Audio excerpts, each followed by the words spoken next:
He's coming soon.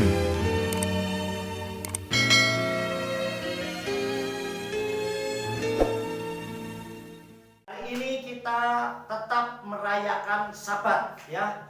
Dan ini kita memasuki adalah Sabat, saudara yang dikasih oleh Bapak Yahweh. Jadi hari ini masih suasana hari raya sekaligus adalah hari Sabat ya. Sabat tetap Sabat. Nah, kita masih di dalam perayaan-perayaan khususnya sampai hari Selasa ke depan, kita hari Rebo ya, kita masih merayakan hari raya Hamatsah.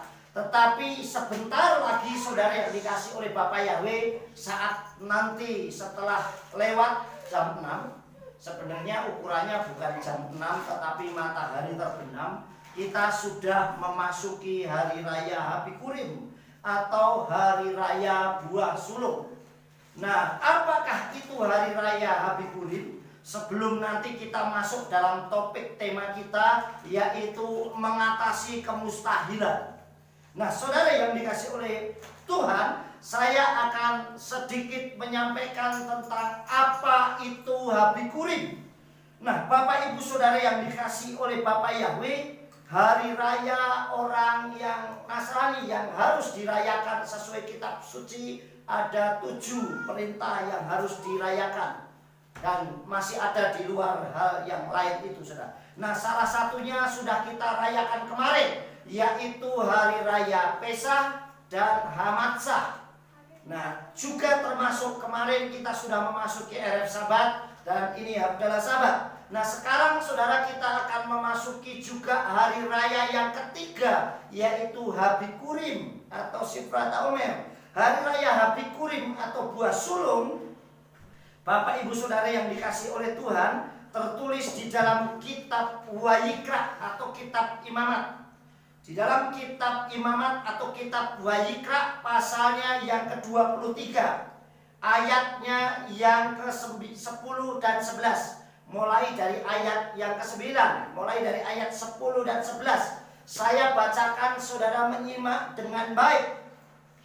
Di situ dikatakan Daver el bni Yisrael wa abta alaihem ki lafou el haaretz asr ani noten lahem utsartem et khatsira wa hafetem et omer reisit gesirkem el hakohen. Nah, saudara perhatikan ayat ini jika diterjemahkan berbunyi demikian. Berbicaralah kepada Bani Israel, dan engkau harus mengatakan kepada mereka, ketika kamu masuk ke negeri yang akan kuberikan kepadamu, dan kamu menuai hasilnya, maka kamu harus membawa 1 omer, hasil pertamamu kepada imam. Ada 1 ukurannya, hasil pertama kepada imam, makanya disebut Habikurim atau buah sulung. Yang pertama yang sulung itu kepada Kohen, kepada imam, setahun sekali membawa persembahan itu di saat hari raya Habikurim atau buah sulung. Kemudian saudara, ayat yang ke-11 bunyinya demikian. Wahenika eta omer livne Yahweh larit somkem mimaharat hasabat yenifenu hakohen. Dan dia harus mengayunkan berkas itu di hadapan Yahweh untuk perkenananmu pada keesokan hari setelah Sabat. Imam harus mengayunkannya. Nah, saudara yang dikasih oleh Tuhan, hari raya ini yang diperingati bukan tanggalnya. Sekali lagi saudara, berbeda dengan Hamatsah maupun Pesah. Kalau Pesah itu harus 14 bulan Nisan, saudara, dan juga Hamatsah 15 bulan Nisan, bulan pertama. Berbeda dengan Habikurim, orang harus membawa persembahan buah sulungnya itu hari setelah Sabat. Imam harus mengayunkannya, artinya imam harus membawa persembahan itu, mendoakannya kepada Bapak Yahweh hari setelah Sabat. Berarti saudara yang dikasih oleh Bapak Yahweh, kalau hari setelah Sabat berarti hari Rishon atau Echad atau hari pertama yaitu Minggu. Nah, Bapak Ibu Saudara yang dikasih oleh Tuhan, oleh sebab itu yang namanya hari kebangkitan Yeshua HaMashiach nggak pernah orang merayakan hari Senin, Selasa, Rebo atau yang lainnya. Pasti selalu Minggu karena setelah Sabat. Jadi hari raya Habikurim digenapi Yeshua dengan kebangkitannya Yeshua hari setelah Sabat. Pasti Minggu. Jadi sekali lagi, khusus hari raya ini yang diperingati bukan tanggalnya, tetapi harinya, yaitu setelah Sabat. Pasti Rishon atau Minggu. Rishon itu dari kata reisid, artinya pertama, atau ehad pertama, sehingga orang lain menyebutnya ahad. Nah, saudara yang dikasih oleh Tuhan, itulah hari pertama, saudara. Nah, dia harus mengayunkan, inilah hari raya yang harus diperingati, saudara, yang memang diperintahkan oleh Tuhan untuk dirayakannya. Nah, saudara yang dikasih oleh Bapak Yahweh, hari raya ini saya beri judul, perayaan ini saya beri judul menghadapi atau mengatasi kemustahilan. Kenapa, saudara? Sama seperti bangsa Israel.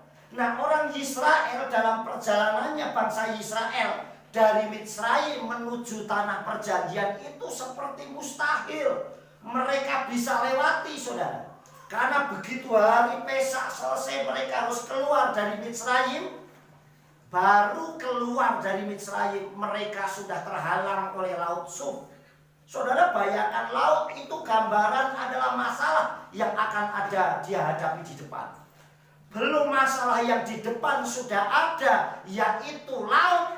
Di belakangnya tentaranya Farao dan pasukannya sudah mengejar di belakangnya. Ini orang yang dalam masa situasi yang sulit, saudara yang dikasih oleh Tuhan, di mana dia masuk menuju lautan, mundur ada tentara yang mengejar. Ini maju kena, mundur kena. Masalah yang dihadapi dan orang ada di tengah-tengahnya. Tetapi satu hal, bahwa Tuhan yang kita sembah, Elohim yang kita sembah adalah Elohim yang hidup, Elohim dari segala makhluk yang hidup, sehingga tidak ada hal yang tidak bisa dilakukan oleh Bapa Yahweh. Amin. Jadi saudara yang dikasih oleh Tuhan, di situ saat mereka keluar dari Laut Sum, kemudian mereka boleh menyeberang laut itu. Tetapi apakah sudah selesai? Tidak. Mereka lihat hanya padang gurun terus-menerus.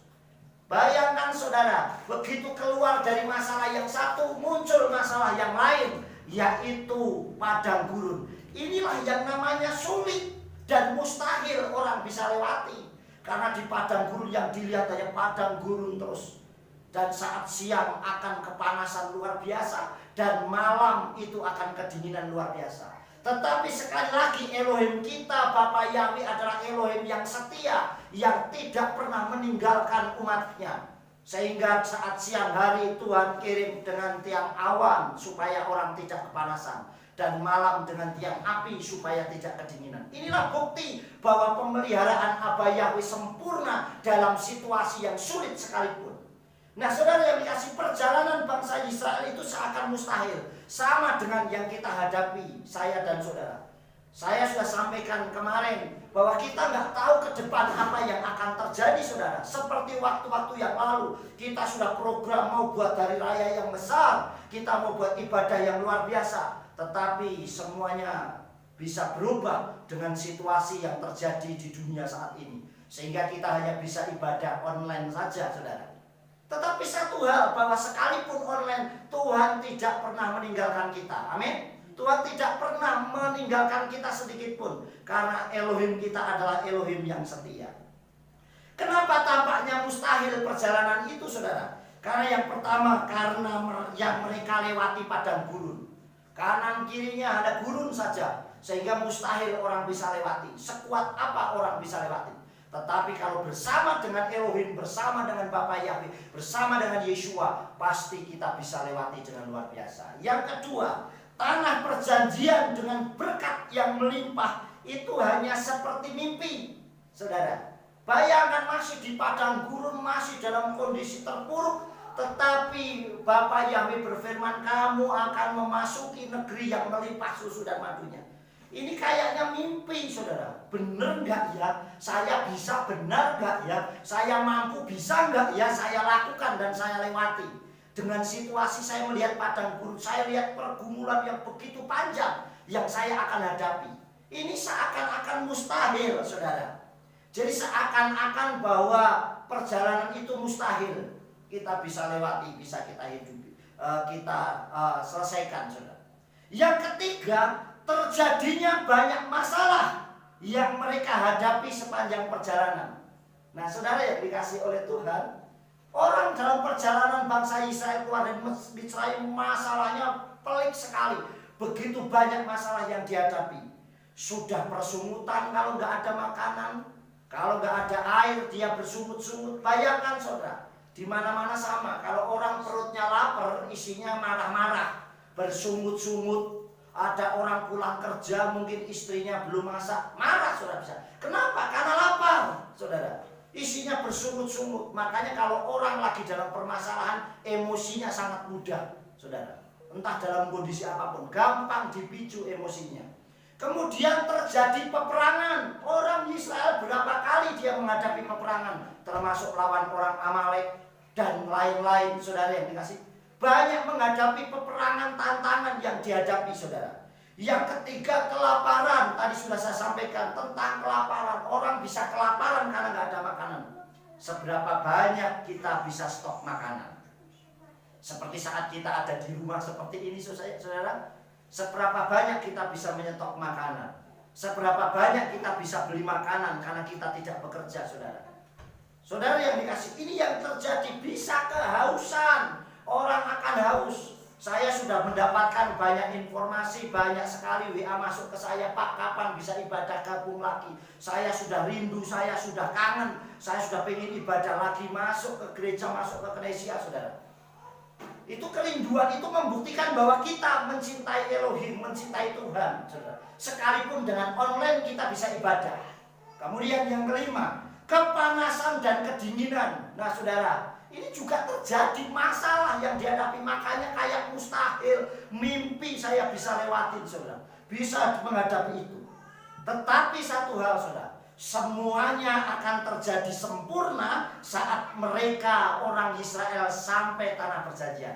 Ternyata setiap masalah itu ada finishnya, ada penyelesaiannya. Setiap masalah itu pasti ada akhirnya, saudara.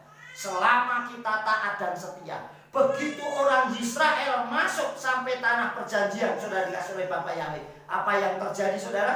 Semuanya nggak mimpi. Ternyata semuanya nyata bahwa negeri itu benar-benar melimpah, hasilnya luar biasa. Dan inilah yang akhirnya terjadi bahwa harus merayakan hari raya buah sulung, di mana hasil pertamanya mereka ambil satu omer untuk memberikannya kepada mempersembahkannya kepada Elohim melalui imam, saudara. Setahun sekali, saudara. Jadi kalau persembahan buah sulung, jangan selalu berpikir semua gaji saya tak berikan. Tidak, saudara. Ada aturan dan ukurannya, saudara. Jadi saudara yang dikasih, yang penting kita mulai belajar taat dan setia. Saya bersyukur Kehilat Kodula Yahweh orang-orang yang taat dan setia. Sehingga saat buah sulung seperti ini, kita semua sudah tahu apa yang harus kita lakukan dan kerjakan. Nah, saudara, semuanya tidak mimpi, ternyata menjadi kenyataan. Kenapa, saudara, kok bisa menjadi kenyataan? Bahwa semua yang kelihatannya mimpi, mustahil, ternyata bisa mengatasi kemustahilan itu. Jadi kita bisa mengatasi masalah itu. Orang Israel bisa mengatasi kemustahilan. Orang Israel bisa menghadapi kemustahilan. Orang Israel bisa menghadapi masalah. Dan termasuk saya dan saudara bisa mengatasi kemustahilan itu. Bagaimana bisa seperti itu? Yang pertama, saudara, karena orang Israel memiliki pemimpin yang hebat seperti Mose dan Yosua. Jadi semuanya tergantung kita juga pemimpin itu. Bagaimana saat dia harus memimpin kehilatnya. Termasuk kalau negara, bagaimana presiden itu memimpin bangsanya. Saya bersyukur kita memiliki presiden yang taat luar biasa, yang begitu mencintai negara ini, yang begitu mencintai rakyatnya. Sehingga saya yakin bahwa masalah bangsa ini pun pasti akan cepat terselesaikan. Nah, Bapak Ibu Saudara yang dikasih oleh Tuhan, mereka memiliki pemimpin yang hebat seperti Mose dan juga Yehosua. Saya selalu menggambarkan kalau seandainya Mose itu ada sekarang ini saudara, mungkin kalau memiliki gelar karena studinya paling banyak. Karena Mose ini adalah orang yang ahli memimpin perang, khususnya waktu perang lawan orang Amalek.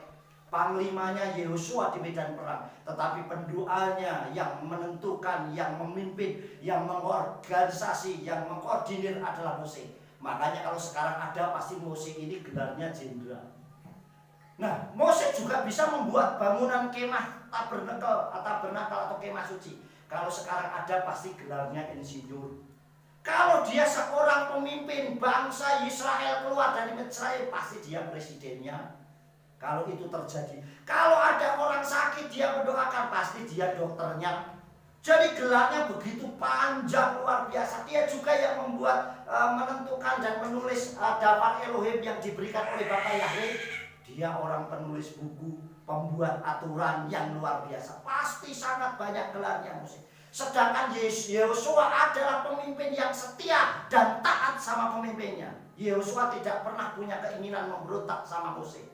Artinya dia pemimpin yang loyal, sehingga dialah yang bisa membawa masuk bangsa Israel sampai tanah perjanjian. Jadi kenapa mereka bisa sukses, bisa mengatasi kemustahilan? Karena dia punya pemimpin yang hebat. Mari saya memberikan anjuran, masukan buat kita semua, khususnya Keilaton, jadilah pemimpin-pemimpin yang baik. Sampaikan kebenaran itu dengan cara yang baik dan luar biasa. Beritakan besorah itu atau Injil, kabar baik itu dengan cara yang baik, supaya orang tahu bahwa ternyata bahwa besorah atau kitab suci kita, daftar Elohim yang kita sampaikan sesuai kitab suci benar, dan itu harus diketahui oleh banyak orang. Yang kedua, masuknya generasi yang benar-benar mengasihi Bapak Yahweh. Nah, kalau saudara mau sanggup mengatasi kemustahilan, jangan bersungut-sungut. Jangan sampai kita emosional, kita marah. Ini dilatih di dalam hari raya Hamansyah ini supaya kita mengendalikan diri. Buang raki jauh dari tubuh kita, sehingga raki itu jauh dari tubuh kita, saudara yang dikasih oleh Tuhan. Dosa jauh. Ini latihan, jangan bersungut-sungut. Karena kalau kita bersungut-sungut, tidak bisa masuk tanah perjanjian. Susah menghadapi masalah, sehingga kita lama keluar dari jalan keluar masalah kita. Kalau kita bersungut-sungut membuktikan orang Israel sampai 40 tahun dia di padang gurun, dan yang masuk ke tanah perjanjian hanya Yehosua dan Kaleb dan generasi yang lahir di perjalanan. Tetapi yang keluar dari Misraim semuanya tidak bisa masuk tanah perjanjian, termasuk Mose, saudara. Makanya kita ajar supaya kita benar-benar menjadi generasinya Yehosua, generasi yang masuk tanah perjanjian. Kita menjadi generasinya Yesua, generasi yang memperoleh keselamatan dari Yesua. Amin. Masuknya generasi Yehosua yang masuk tanah perjanjian, yang memperoleh hak waris, dan masuknya generasinya Yesua yang memperoleh jaminan keselamatan. Yang ketiga, berani memberikan persembahan buah sulung. Ya, saudara dikasih oleh Tuhan, berani memberikan persembahan buah sulung sebagai bukti kesungguhan dan ketaatan kepada Bapak Yahweh. Saat orang diperintahkan, Bapak Yahweh berfirman, bawalah 1 omer persembahan buah sulung kepada imam. Mereka tidak, nggak mau, saya yang capek, saya yang nanem, masa saya yang harus imam yang ngasih persembahan. Mereka taat, saudara, sehingga semakin mereka diberkati. Saudara yang dikasih oleh Tuhan, mari kita belajar taat dan setia, saudara yang dikasih oleh Tuhan. Banyak orang, para pemimpin bilang perpuluhan, tapi pemimpinnya sendiri, gembalanya nggak pernah perpuluhan, saudara. Nah, harusnya saat dia berani ngomong, harusnya mulai diajar dulu dari pemimpinnya. Termasuk hari raya buah sulung, saudara. Mereka taat memberikan persembahan buah sulung, itu bukti ketaatan. Nah, daftar Elohim sekarang ini digenapi oleh Yeshua HaMashiach dengan kebangkitannya Yeshua HaMashiach sebagai yang sulung di antara yang mati. Oleh sebab itu, Yeshua bangkit tepat pada hari raya buah sulung, karena dia adalah persembahan sulung dari antara yang mati, karena kebangkitannya menang atas maut. Di dalam kitab 1 Korintium asal yang ke-15 ayat 20, di situ dikatakan, saudara, wa ata HaMashiach hinu kamin hametim reisit habikurim min yisne hamawet, yang artinya tetapi sekarang Hamasiah telah bangkit dari antara orang mati dan menjadi yang sulung di antara orang yang telah meninggal. Nah, artinya Yesua menjadi buah sulungnya. Makanya hari raya ini pasti digenapi Yesua. Kalau hari raya ini nggak digenapi Yesua, buat apa kita rayakan? Tetapi karena hari raya ini semua yang menggenapi Yesua. Seperti Pesah digenapi Yesua. Dengan darah Yesua kita bisa selamat. Dengan Hamatsah, dengan roti kehidupan kita bisa selamat. Termasuk Habikurim, dengan kebangkitannya Yesua.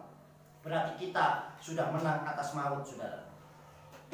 Nah, saudara yang dikasih, penggenapan Yesua itu luar biasa. Ini menggenapi bagaimana terjadi seperti yang terjadi di bangsa Israel, saudara.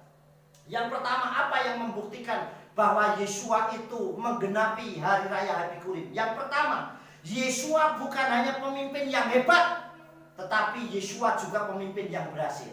Seandainya Yesua disalib, saudara yang dikasih oleh Tuhan, tapi nggak bangkit, namanya nggak berhasil. Tetapi Yesua disalib, meninggal, masuk kubur 3 hari 3 malam, dan akhirnya hari setelah Sabat yaitu Rison, Yesua bangkit. Artinya Yesua pemimpin yang hebat sekaligus berhasil menyelamatkan dan mengalahkan maut. Amin, saudara. Jadi membuktikan Yesua itu menang atas maut. Ini yang pertama, pemimpin yang hebat seperti Mose, Yosua. Ini pemimpin yang luar biasa. Begitu juga dengan Yesua, pemimpin yang hebat dan sekaligus berhasil, saudara yang dikasih. Bukan hanya membawa kita sampai hidup berkelimpahan, tetapi membawa kita hidup dan mati sampai ke Samayim. Amin. Sampai tanah perjanjian, gambaran kita sampai kepada Samayim. Janjinya ya dan amin, saudara. Yang kedua, Yesua sebagai buah sulung, pengorbanannya di kayu salib untuk menyelamatkan kita semua. Amin. Jadi pengorbanannya di kayu salib sebagai yang sulung dan juga bangkit sebagai yang sulung untuk menyelamatkan saya dan saudara. Amin. Jadi itu membuktikan bahwa Yesua itu persembahan buah sulung yang luar biasa. Yang ketiga, Yesua sebagai buah sulung kebangkitannya dengan menang atas maut. Jadi sekali lagi, saudara, seperti yang saya sampaikan di awal, bahwa Yesua kalau seandainya disalib, wafat dan tidak bangkit, ya buat apa? Namanya nggak menang, selesai, saudara. Tetapi Yesua bangkit, artinya menang atas maut. Yang keempat, Yesua sebagai buah sulung untuk mengangkat umatnya yang diperbudak untuk menjadi umat yang merdeka dengan segala kelimpahannya. Amin. Diangkat sudah merdeka. Buktinya, saudara yang dikasih oleh Tuhan, Yesua Hamasiah, waktu orang Israel diangkat dari perbudakan di Misraim sampai tanah perjanjian, dia menjadi orang yang merdeka dan melimpah luar biasa di tanah perjanjian. Begitu juga dengan Yesua. Yesua katakan di dalam kitab suci, di dalam kitab Yohanan, sudah dikatakan di situ, Haganap lo Yafoki imlikov liskot ulhasmit wa anifati lemaan yimsukayim wa kayat nafsam larwayat, yang artinya pencuri tidak datang kecuali untuk mencuri dan membunuh dan menghancurkan. Aku datang supaya mereka memperoleh hidup dan memperolehnya dalam segala kelimpahan. Amin. Jadi Yesua datang supaya kita memperoleh hidup, hidupnya merdeka. Merdekanya dalam apa? Segala kelimpahan memperoleh kehidupan. Makanya Yesua katakan, Ani haderet, akulah jalan, Waha emet, dan kebenaran. Jalan tapi isinya kebenaran, Waha kayim, dan kehidupan. Sehingga siapa yang mengikut Yesua, dia akan memperoleh kehidupan yang kekal, saudara. Jadi saudara yang dikasih oleh Tuhan, tidak seorang pun bisa sampai kepada Bapa kalau tidak oleh Yesua. Sehingga Yesua itu adalah buah sulung penyelamatan yang luar biasa buat kita. Yang kelima, Yesua menjadi pemimpin bukan hanya sampai saat ini, saudara, sampai kebangkitannya saja. Tidak, Yesua menjadi pemimpin bukan hanya sampai kebangkitannya, tetapi sampai sekarang dan yang akan datang. Amin. Jadi sampai selama-lamanya Yesua akan menjadi pemimpin bagi kita itu sampai selama-lamanya. Saudara, inilah mengatasi kemustahilan hidup. Kita yang tadinya kita tidak tahu apa-apa, kita tidak tahu harus berbuat apa, tetapi dengan adanya kebangkitan Yesua, kita bisa menghadapi kemustahilan. Kita bisa mengatasi kemustahilan hidup. Janjinya iya, pemimpin iya, luar biasa apapun yang dikerjakan. Dalam kitab suci dikatakan demikian, saudara. Di dalam kitab Matius, saudara, pasal yang ke-28 ayat 19 dan seterusnya dikatakan, wa hirmatem otam lismor et kal aser siwiti et kem berhini anoki eye imakim at akhari dasanim la et het olam. Amin. Dengan mengajar mereka melakukan segala sesuatu apa saja yang sudah aku perintahkan kepadamu, dan lihatlah aku bersamamu sepanjang masa sampai kesudahan zaman. Amin.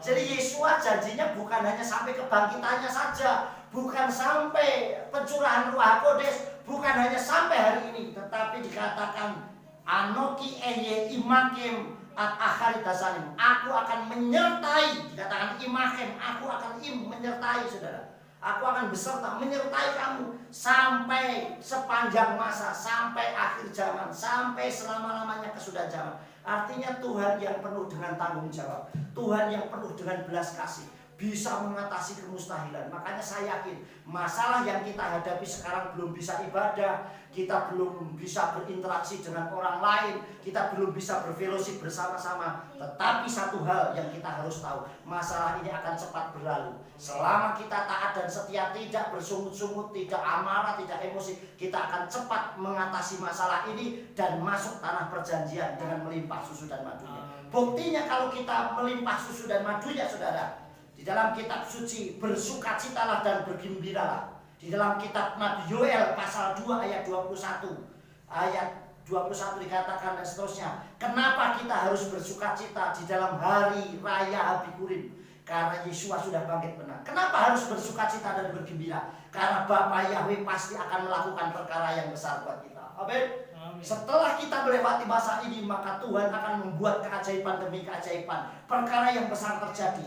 Berkat yang Abah Yahweh selalu berikan tepat pada waktunya dan tidak pernah terlambat. Tuhan selalu menolong umatnya tepat pada waktunya, saudara. Dan itu pasti ya dan amin. Yang ketiga, pemulihannya akan terus menerus bagi setiap umatnya. Jadi pemulihannya itu terus menerus. Kita boleh diizinkan punya masalah, tetapi masalah itu akan cepat selesai. Kalau ada orang bilang, wah saya anak Tuhan gak pernah punya masalah, berarti bohong. Yang namanya dokter suka mengobati orang saja bisa mengalami sakit, saudara. Tetapi satu hal, bahwa masalah yang kita hadapi akan cepat selesai karena pemulihannya terus menerus buat kita. Yang terakhir, pujian dan kemuliaan hanya bagi Bapa Yahweh Elohim Besem Yeshua Mashiach, karena pemeliharaannya sempurna. Jadi semuanya apa yang kita alami, kembalikan untuk hormat kemuliaan Bapa Yahweh Elohim Besem Yeshua Mashiach. Kenapa, saudara? Karena Bapa Yahweh Besem Yeshua Mashiach adalah Elohim kita yang setia, yang selalu mengasihi kita, menyertai kita, membebat kita, membalut kita, mulai dari saat hari ini, sekarang, dan sampai selama-lamanya, saudara. Sampai nanti Yeshua, itulah pemimpin yang hebat. Yeshua bangkit menang atas maut di hari raya Habikurim. Oleh sebab itu nanti kita juga akan memberikan persembahan buah sulung. Baik saudara yang ada di sini maupun di rumah, silakan saudara kumpulkan sendiri di rumah masing-masing. Dan nanti biar untuk pekerjaan Elohim kita belajar taat, bukan jumlahnya sekali lagi, tetapi bagaimana kita belajar taat akan setia kepada Bapa Yahweh. Oleh sebab itu saudara, nanti saya akan berdoa juga buat Bapak Ibu Saudara yang mendengar, dan kita akan menyiapkan diri dengan baik. Kita belajar bahwa Tuhan kalau menolong mengatasi kemustahilan akan memberkati dengan cara yang luar biasa. Amin. Apa yang kita tabur kita tuai. Orang menabur satu biji jagung akan menuai satu tongkol dan pasti akan melimpah. Oh saudara yang sakit pasti disembuhkan. Itu janji dan kebenaran dapat Elohim. Oleh sebab itu saya undang pemain musik bisa maju ke depan. Kita angkat pujian Tefillah Yabez, doa Yabez, ya. Begitu dahsyatnya, luar biasa. Saat Yabez berseru, kata wajikra artinya berseru. Saat Yabez itu berseru kepada Elohimnya Israel, saatnya harus menyembah, berdoanya kepada Elohimnya Israel. Nah, Elohimnya Israel itu namanya Yahweh. Oleh sebab itu wajikra Yabez le Elohim Israel, artinya Elohimnya Israel kita berseru. Dan apa yang terjadi di bait terakhir dikatakan Elohim et asasal, dan Elohim mengabulkan apa yang ia minta. Apa yang kita minta selama kita taat dan setia juga, maka pasti akan dikabulkan Elohim. Kita akan pujian saat ini yaitu Tefillah Yabez. Yuk.